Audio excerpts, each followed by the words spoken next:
Hi, hello, it's me, Unkempt Snuggle Pepper, back with another art critique. All my links are down in the doobly-doo down below, including if you want to submit your art for me to critique. In addition to that, I also have my Buy Me a Coffee link down below.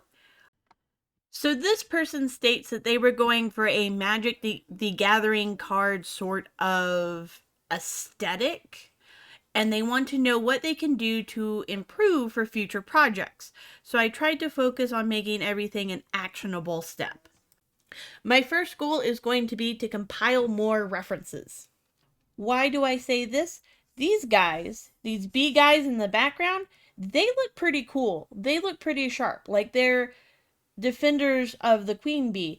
And I assume this is the queen bee because she has a crown and it's pretty cool. And this chair kind of looks like it would be a throne, which is also pretty cool.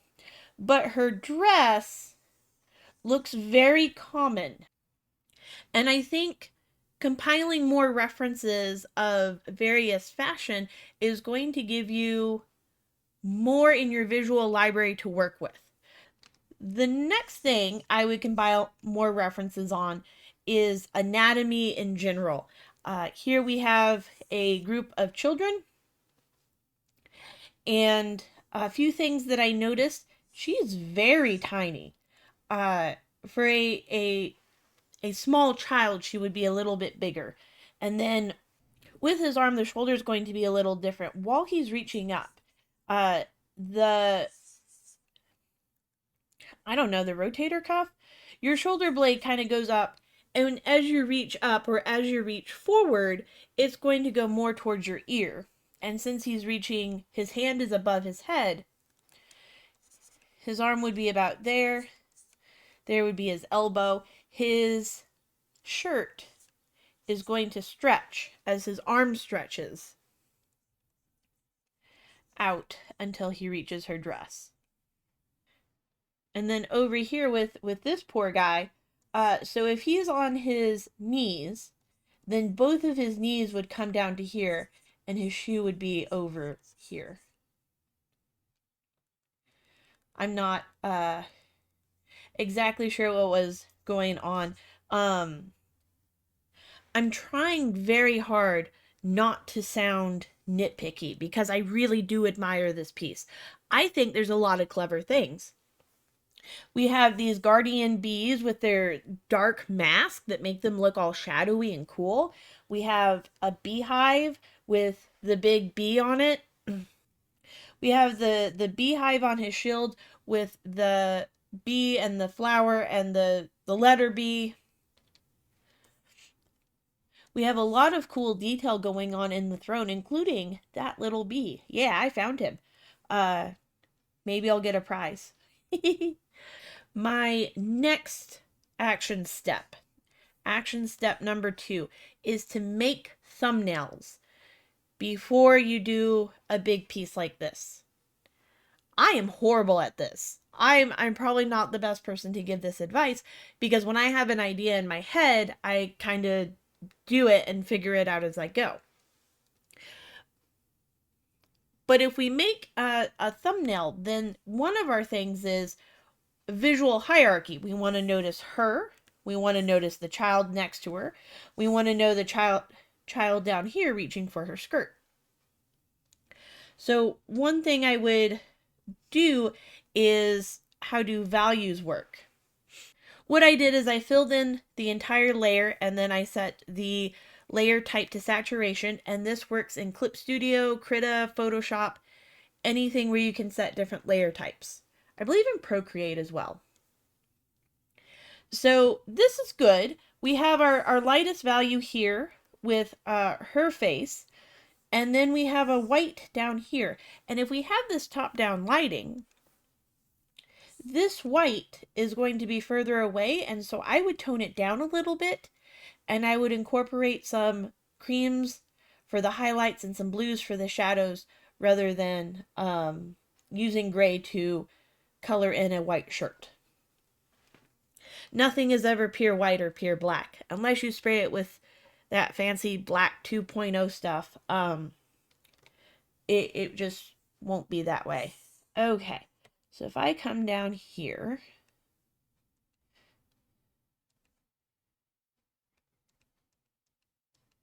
He's up front. He gets all the light. And then I go up here. We make this selection because she's sitting under a light. And I think you can add a lot of drama by simply, I think you can add a lot of drama by bringing up the contrast as well as the brightness.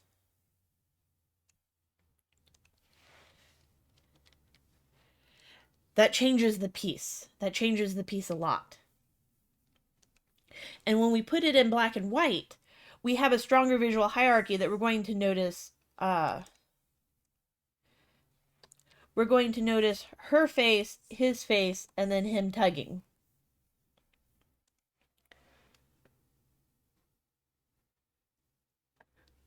Now, another thing I would also figure out as you're thumbnailing, and this does go back to point one, we're using lots of references.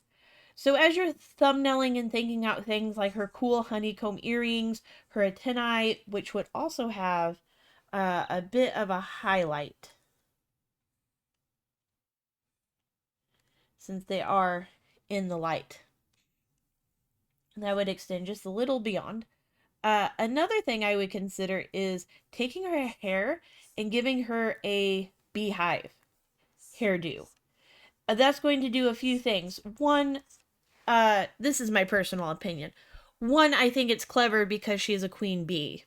And two, I think it also solves the issue that this would not have been a historical royal hairstyle.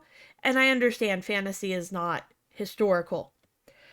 But having that updo is generally seen as more sophisticated and generally seen as this person, this woman is royalty. Otherwise, I would consider making her hair possibly longer. I'm not sure. My opinion would be to give her a beehive. And I'm not going to say that it's absolute art fact. So another thing we're going to notice with thumbnails is we now have the ability to lead the eye. And we can do that a few different ways. One is by value. We have changed the value in this triangle to be brighter. So our eyes are going to be drawn to the brighter object, and our cool little ant guys, the bee boys, I don't know, they're going to move further into the background.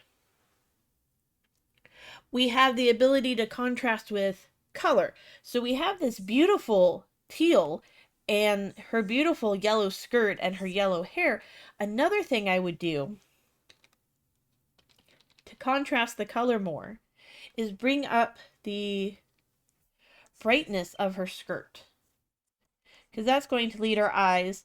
And because he's pulling on it, if he is pulling it out in any way, then it's also going to catch the light. For the shadows, let me pick an actual shadow. Yeah, I would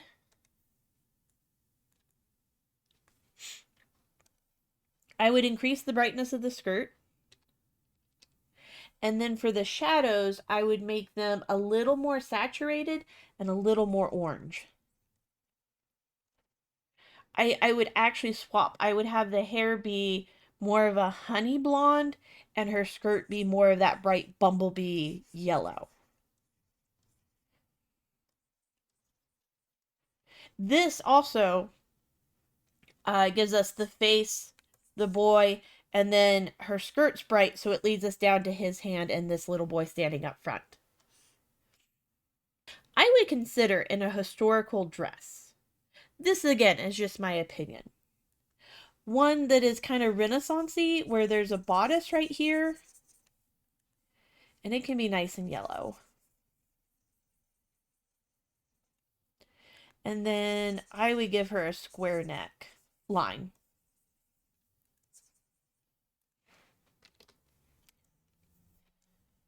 Something to note with having her hair down, and something to note with having such a bright light, you're now going to have more contrast in the shadows. They're going to be bigger, brighter shadow. Sorry. One of the things you're going to notice is that the shadows are going to be more pronounced.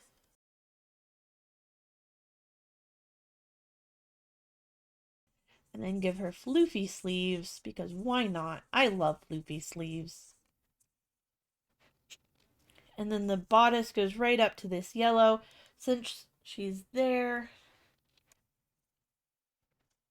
and then you could repeat this black, this bumblebee black, as part of the bodice of the overcoat,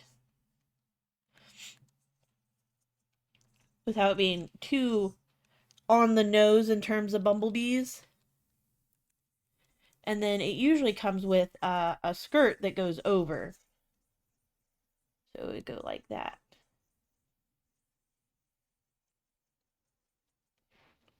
Yeah, it wouldn't be transparent, but that's what I would do for the dress. That is just my personal opinion. Take it or leave it for what it is. Um, yeah, with the shadows, they're going to be a little bit more hard edges, and they're going to be darker, and they're generally going to be longer. Also, since the light kind of, it is a straight line, but it is going to follow the form of whatever it is hitting. So we have that. Um, the third way to lead the eye, I got distracted. These flowers are very detailed.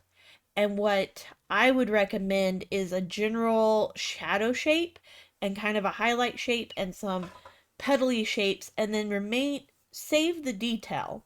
Save the detail for this area, because that's what's next to her. The detail in the chair, I think, does really well because it frames her. But then going back to the first point of using reference, I feel like her dress should have a lot more detail so that we're more drawn to her. It's one of the ways that we can create contrast is where we choose to put detail versus not putting detail. I highly recommend checking out John Singer Sargent paintings. He puts all of his detail and his accuracy in the face, and then usually the clothing and the hands are rougher and more towards the impressionistic style, so that we are drawn to the complexity of the face. A note on anatomy. I would put her hand more around the child, and his legs would hang over the side of the thrown arm. So I would put one arm here, and then I would show this arm here. I might tilt this. I might tilt the flowers so that she's kind of very loosely holding them, and it gives us more flow. My next point is the use of lines to define the form. So I'm going to remove all my edits. Back to the original. When I zoom in, I see that you have made the the lines brown so they aren't as noticeable. However, the lines define the form. They define that this is where the hand is, rather than the different values defining where the hand is. We can see it in the face with the way the nose is painted. You require this line and a little bit of a line there to really define the form of the nose. I don't think it's necessarily a bad thing. However, when looking at Magic the Gathering art, they tend to be fully painted. They don't rely on line work. I think, again, this is my opinion, that if you remove the lines and really put in that last bit of extra value, then it's going to bump your art up to the next level. I think you are ready to say bye-bye line work. Now, of course, if you want to continue using lines, that is a personal preference. But I think you can convey a lot without the use of lines. And how I would do that as an actionable step is to start studying the forms and using more references and drawing from references and drawing from life, and seeing how you can create those without necessarily having the line work still included in the final piece. Some of the shading, if she's in this sort of light, some of the shading in her shirt doesn't quite line up with how her form would be or how the shirt or the skirt would fall on her form. So the exercises I would recommend is to create a piece and only use cell shading, so only use hard edges. And I would break it down and say you can only use one value per color area. So if I were to paint over the dress and I were to do cell shading, I would pick the light purple that I used in my webcomic. I would say all of this is going to be in shadow. And so this is going to be my shadow shape. No, I don't want everything to be purple. There we go. So that's how I would do my cell shading. But then we have these ruffles, and these ruffles are going to have a shadow underneath them. Especially in that bright light. And we're going to have the other side of the form.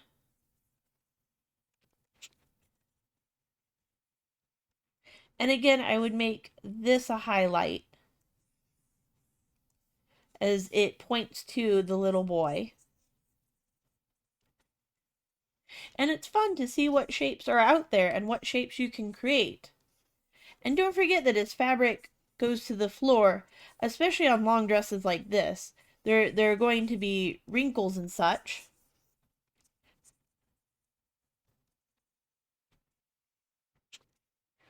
Right? So there's wrinkles and such. And then I can bring this down and there's my overall shadow shape. There's the shape that I would use to create shadows on a form. I might even say she might need a darker. Let's see. Yeah. So that's one of the exercises I would do is look at cell shading and look at hard edges and where the shadow really goes, where the light is hitting and where the shadow is hitting. Another thing that you may try that I found interesting is to fill everything in with shadow and do the reverse where you're erasing the shadow and creating the highlight. So overall, I think this is a really cool piece. And while there are some technical things to fix in it, I think overall you are very clever and very creative in the way that you choose to portray things. It has a vibe. It has a vibe that it's trying to tell a story and trying to get me interested in a single image. And I want to know. I want to know a lot more. I want to know what the other parts of her crown represent. I want to know why the flowers are overflowing. Like, was it a gift from the children? I want to know where her other hands are. You hid them. Don't be afraid of hands. We have to draw hands in order to be able to draw hands. I know it's not fun. So that's all I have. If this video was helpful, if I gave any helpful advice, be sure to leave a comment down below. Go ahead and give a like and a subscribe. In the doobly-doo down below, I do have the link to submit your own artwork if you want me to critique it, and I have a link to buy me a coffee. I'm going to figure out some extras and rewards eventually. Yeah, that's all I have. Have a good one.